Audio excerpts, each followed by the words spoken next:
大家好，我係莊師傅。今日想同大家講一個話題，係關於叫舊患。咁新傷舊患，咁其實嗰個處理方法或者係康復期，其實有啲咩分別咧？咁等大家對於一個即係如果我哋叫骨錯位嘅話，咁嗰個點解有時會明明我係錯位，點解有時好得快，點解有時會好得慢咧？即係我想舉一個例子嘅，例如我哋嘅脊骨呢度嘅脊骨啊。呢個嘅腰，呢個腰椎，咁腰椎咧，當我哋去拎住啲重嘢，提住啲重嘢嘅時候，然後轉身而下身唔喐喎，咁樣轉，咁其實拎住啲重嘢，佢就會令個骨頭咧原本係對位嘅。當你好拎住啲好重嘅嘢嘅時候，你一轉，佢一轉咗之後咧就錯咗噶啦。咁當你拎即係放低啲嘢嘅時候，佢就唔彈翻轉頭嘅，因為你壓住佢，然後夾硬去擰個腰。咁跟住個骨咧就會明係原本係即係我哋叫對位嘅，原本係對嘅，變咗就會歪咗啦。咁歪咗就需要復位啦咁樣。咁有啲人要我扭親條腰啊，拉傷肌肉啊咁樣，於是就唔理佢啦。咁又捽鐵打走啦。好似早兩日有個客人啦，咁好夜過嚟揾我嘅，就係佢咧晏晝嘅時候咧，就喺超市嘅時候去搬啲貨嘅時候，就係用咗個腰力去拎住重嘢嚟，用腰力去扭，咁於是咧就錯咗位，令到佢咧。呢度有幾個地方嘅錯位嘅，呢個4個地方嘅錯位嘅，咁佢就當晚就過咗嚟揾我啦。個工即刻過嚟啦，我就幫佢將啲即係錯嘅位置全部去即係叫做正翻佢啦咁樣。咁當我幫佢復咗位之後咧，其實佢係好得好快嘅。咁佢其實可能1-2日佢已經冇乜事嘅。咁但係如果佢當晚冇嚟，佢等到1個禮拜後嚟，身體會出現咩嘅反應咧？嗱，你想象下，我哋啲骨整齊一排咁樣一排，當有一條骨凹咗落去，咁即係呢個係錯位嚟嘅喎，呢一骨係錯位嚟嘅喎咁樣，咁痛到飛起嘅喎咁樣，因為當我哋除咗擰嘅時候，呢個關節唔對啊，即係個關節唔對，跟住下低又有啲組織受壓，咁又痛又痹又痛又冤咁樣，咁復位就好簡單，將佢整翻佢咯，咁整翻佢，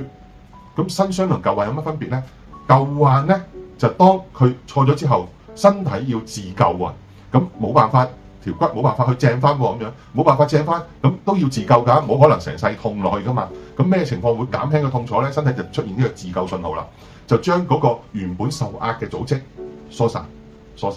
咁上高冤喎，有啲空虛嘅位喎，咁就會填翻啲填充物落去，等個關節穩定翻，唔再係受壓同埋有啲叫做虛位。咁身體就會自救，時間越長，自救嘅情況嘅嗰個反應就越明顯啦。當然，咁嗰個頭先同你講嗰位先生，即係做搬貨嘅先生，佢搬完佢錯咗位，佢原本咧其實我同佢做完咧，佢應該係唔痛嘅，但係佢當天咧就搽咗好多嘅安美露，咁咧或者係正骨水或者鐵打走呢類，咁其實急性扭傷咧嗰個位置受壓。有虛位，呢個關節其實已經係發緊炎㗎啦，佢會好熱下嘅。如果我再搽呢類嘢去刺激佢，或者敷笪鐵打藥落去，我可以話俾你聽，佢個痛一定係嚴重咗。係啊，咁我頭先講啦，咁即刻做就梗係好啦。咁唔即刻做，咁同即刻做分別就係，當佢已經過咗可能1個月、1個禮拜，或者甚至乎1年，咁個關節其實就已經係冇以前咁痛，咁但係活動就好似唔係好靈活喎。咁活動唔靈活就當然啦，佢啲位唔啱啊嘛。咁我哋會幫佢正翻，咁大家都係正翻，咁點解新傷正翻會快啲好咧？舊傷會耐咧？舊傷因為我頭先同大家講咗啦，佢有填充物，我哋咧佢係舊傷舊患啊嘛，咁變咗上高有啲填充物，下低有啲受壓嘅疏散咗，咁我要幫佢復翻佢就相反咗咯喎，上高變咗受壓，下低就變咗係虛位，咁身體就正常就要生翻佢啦咁樣，咁但係唔係一時三刻嘅，佢可能佢會。即係例如第一次係咁樣，咁跟住然後我推返上去，其實佢會反彈嘅，因為身體已經慣咗喺呢度上高有填充物，下低疏散咗。當我推返上去，上高受壓，下低有虛位，身體想自救，咁點都好都會跌返少少，或者係甚至乎還原返咁樣嘅。時間越長，佢還原機會率就越大，咁反彈機會率就反彈嘅幅度同機會率都係最高。咁時間唔長嘅話，或者甚至乎我做多幾次，咁做多幾次嘅時候咧，即係時間唔長就好快搞掂啦，上咗去咪得咯，因為佢未出現自救反應啊嘛。即使你自救都冇堆到咁多嘢喺上高個虛位嗰度，冇話疏散晒下底嗰啲組織先啦。咁當我哋推翻上去之後，佢反彈，我哋就再做多2、3次之後，佢嗰個情況就會穩定啦。佢就唔因為佢已經係下低已經係有啲填充物會出翻嚟，而上高亦都開始會疏散咗啲，咁個關節就會穩定。咁當然啦，另一個問題啦就係個肌肉，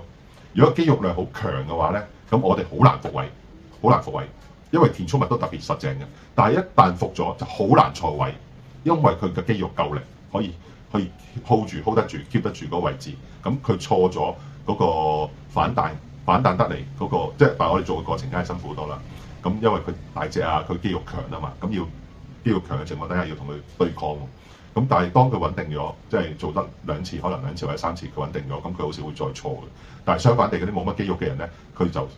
可能要做5次、7次，因為佢好容易反彈咯。咁所以大家咧喺未受傷之前咧，第一強翻肌肉，防止身體受傷；第二咧，即使真係受咗傷咧，盡快去揾專業人士、適當人士幫大家去處理翻嗰個相關嘅錯位或者不適咁樣咯。咁啊，多謝大家。